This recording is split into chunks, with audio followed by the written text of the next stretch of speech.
Now let's turn our focus to Canada. Prime Minister Justin Trudeau is in a bind, not over something he did, but over something that he did not. This is about his inaction towards China. There's a storm in Ottawa, new revelations on Chinese activities, how China spied on a Canadian lawmaker, how they sought information about his family. The name of the lawmaker is Michael Chong. He belongs to Canada's opposition party. He has family in Hong Kong, and Beijing wanted to know who they were. Why? It seems to be an intimidation attempt. To understand this, I must tell you about Chong's politics. In 2021, he put forward a motion. This was about Uyghur Muslims in Xinjiang, about how China was treating them. Chong wanted to declare China's actions a genocide. It is indeed a genocide. China is persecuting these people, these Uyghurs. This is well documented, but China denies it. So when the Canadian lawmaker called it a genocide, China put sanctions on him. Then it wanted to put more pressure, perhaps through Chong's family in Hong Kong, which is why it's being called an intimidation attempt. All this reportedly took place in 2021, 2 years ago. The Canadian Security Intelligence Service knew about it. They even knew that a Chinese diplomat in Canada was involved in the plan. So what did they do about it? Did the Canadian agency inform Chong? Did they take any action against the Chinese diplomat involved? Apparently they did not. And that's why Prime Minister Trudeau is on the back foot. Under his watch, an opposition lawmaker was being threatened by China and he did nothing about it. What explains this? Canada's economic interests, apparently. Taking on China would be a costly affair, sacrificing an opposition leader, perhaps not so much. As you can imagine, Chong did not take this well. With respect to interests, economic and otherwise, I can't think of an interest more important to the Canadian state than the protection and the safety and the security of its own citizens here on Canadian soil. That trumps all other interests. I agree with you. It is inexplicable that this diplomat hasn't been told to leave the country already.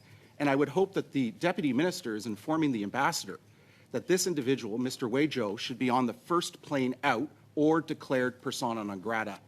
Chinese interference in Canada is not a new story, in fact. And Trudeau has been under pressure to act against it for a while now, especially China's election interference.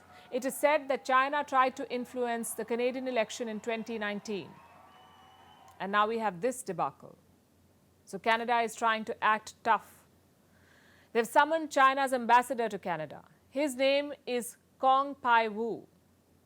He was told that Canada would not tolerate foreign interference. And then Canada's Minister of Foreign Affairs posted this. He said all options are on the table, all options including expelling Chinese diplomats. These are strong words. How did China react? Well, they denied all of this, of course. Listen to this.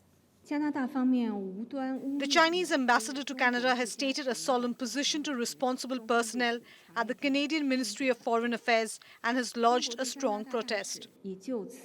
China calls the accusations groundless slander.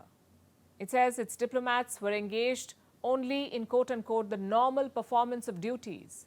The Chinese embassy in Canada also put out a statement. After denying the allegations, the statement gets aggressive. Look at the last paragraph. This is what it says. Once again, China strongly urges the Canadian side to immediately stop this self-directed political farce, not to further down the wrong and dangerous path.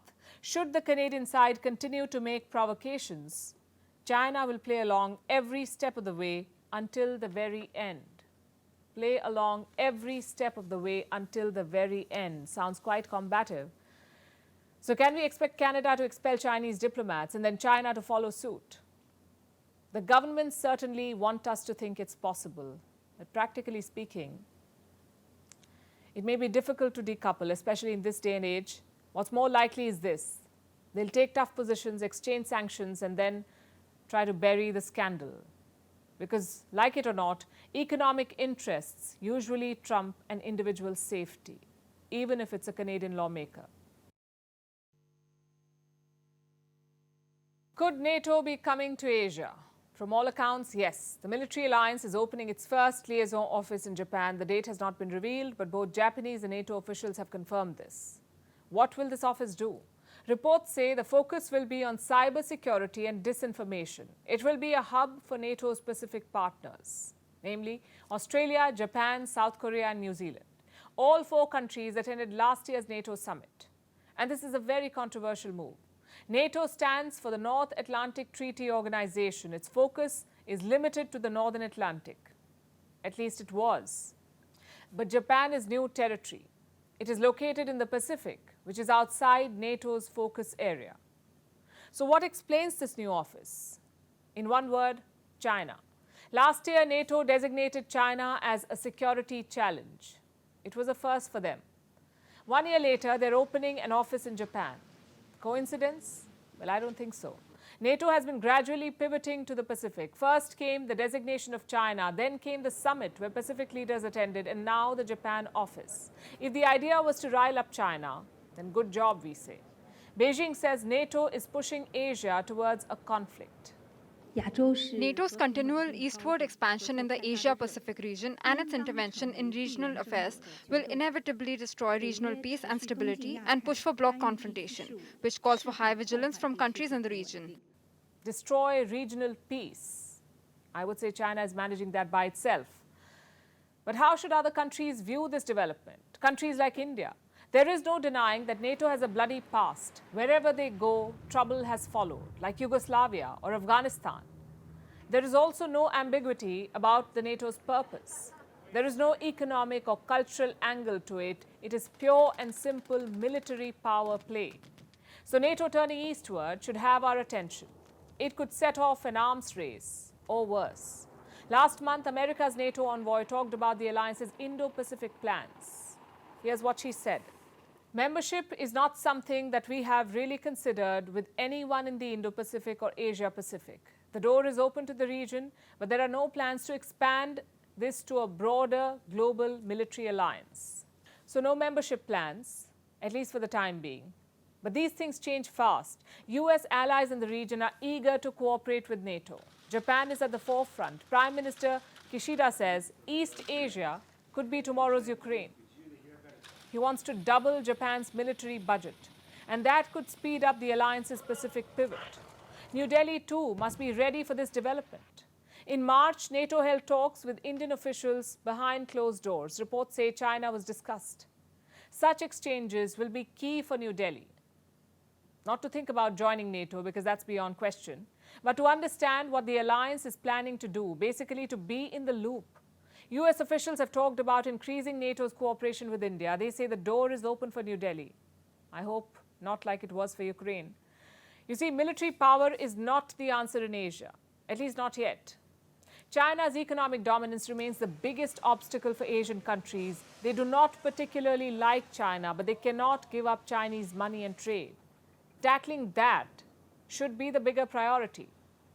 As for the military challenge, there are enough regional powers who must take the lead. India is one of them. You cannot take on China by importing a transatlantic alliance. You need to strengthen existing regional groupings like Quad, like AUKUS, like ASEAN.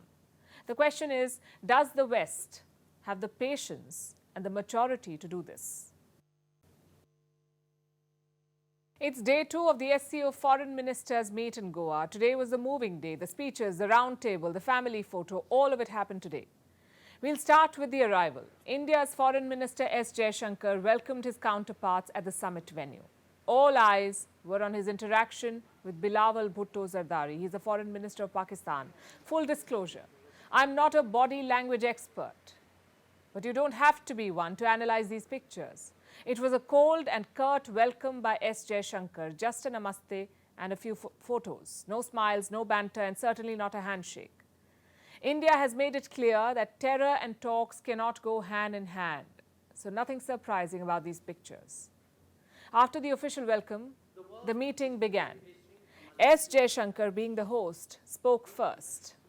We firmly believe that there can be no justification for terrorism, and it must be stopped in all its forms and manifestations, including cross-border terrorism. He did not name any country there, but the reference is clear. Only one SCO member is actively pushing cross-border terrorism, and that is Pakistan. So Jaishankar urged all SCO members to freeze terror finances, to cut off the money. When Bhutto spoke, he took a jibe at India too. He said countries should not weaponize terrorism for diplomatic point scoring. A bit rich for Islamabad, we say. Forget weaponizing terrorism. This is a country that uses terrorism as legitimate foreign policy. But then again, what else can you expect from Pakistan? Coming back to India's statement, Minister Jaishankar's speech emphasized on 3 points. Number one, counter-terrorism. We've already discussed about that in detail. Number two, connectivity. Jaishankar said connectivity is key to progress. At the same time, he had a rider. Connectivity must not violate territorial integrity or sovereignty. I hope China was listening, because that is a clear message to them. Their so-called China-Pakistan Economic Corridor, or CPEC, violates Indian sovereignty. It passes through land illegally occupied by Pakistan. And point number three that the Indian side made, SCO reforms. Jaishankar asked member states to include English as a third official language. Now, this may sound benign, but it's also a matter of influence and engagement. Right now, the SCO has two official languages, Russian and Mandarin. It reflects the early structure of the SCO. But now it is becoming a much larger Eurasian body. So including English will make matters easier. Jaishankar also touched upon inducting new members. Iran and Belarus are first in line. They're hoping to officially join by the end of this year. So that's what happened at the SCO. A frosty welcome, some veiled attacks, and this family photo. The SCO has 8 members. Must say the Goan sun is looking fantastic. But on a serious note, what do we make of this summit? For any regional group to succeed, you need unity, you need political unity. And that's something that the SCO lacks. When the defense ministers met last month, there was no joint statement. Same story today. China and Russia would like a statement taking on the West, but India wouldn't. India would like a statement on cross-border terror and sovereignty, but China and Pakistan wouldn't. Every member would like a statement on the Ukraine war, but Russia wouldn't.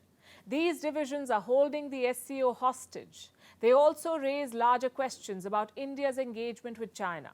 On Thursday, Jaishankar met his Chinese counterpart. It was a repeat of the defense ministers' meeting last month. India talked about settling the border. China talked about forgetting the border. Beijing wants India to accept the status quo and move on, but New Delhi has refused to do that. What it has not refused is official engagement, which is honestly a contradiction. If terror and talks cannot go hand in hand, how can border violations and talks go hand in hand? Or trade and border violations? It's a question that India must ask itself, because that will determine India's engagement with China-dominated groups like BRICS and SCO. If New Delhi loses interest, the SCO will become anti-Western, a Chinese club with Chinese allies. It will be like paving a highway for China, from China to Central Asia. So engagement must continue, but it must continue on India's terms, not China's. And now it's time for Vantage Shots, images that tell the story. Taiwan is conducting civilian drills to prepare for a Chinese attack. This is amid rising tensions between the neighbors. In Denmark, slackliners drew in crowds in the capital city of Copenhagen. They walked a 160-meter-long high line strung 15 meters above the ground. In Italy, Naples is exploding with joy. The city has finally won its first Serie A soccer title in over 3 decades. And now, taking you back in history, why is the 5th of May significant?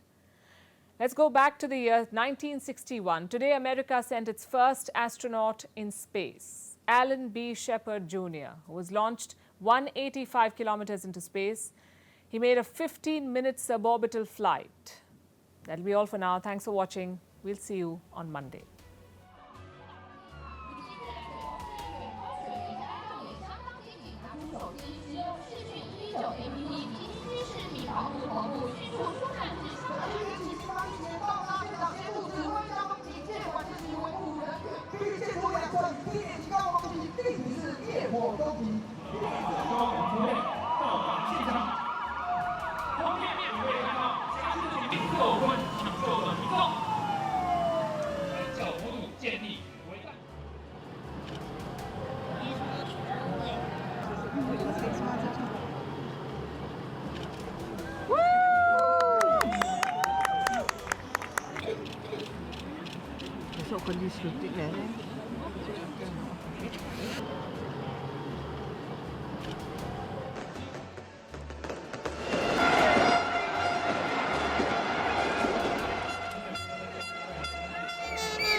Some applause from the 120 or so people.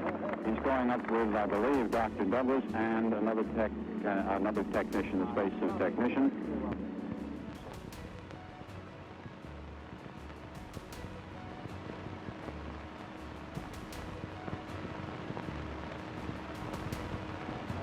Liftoff. Liftoff at 34 minutes after the hour.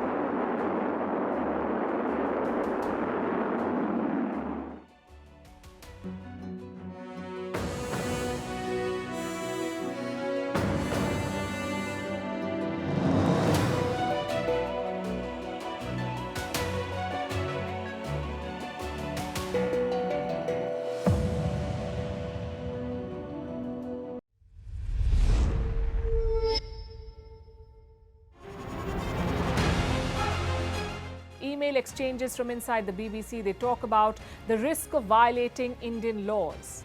It's easier to rake up the freedom of speech debate, but does it give anyone a free pass to knowingly violate the law? America supports India because it needs India's support in return.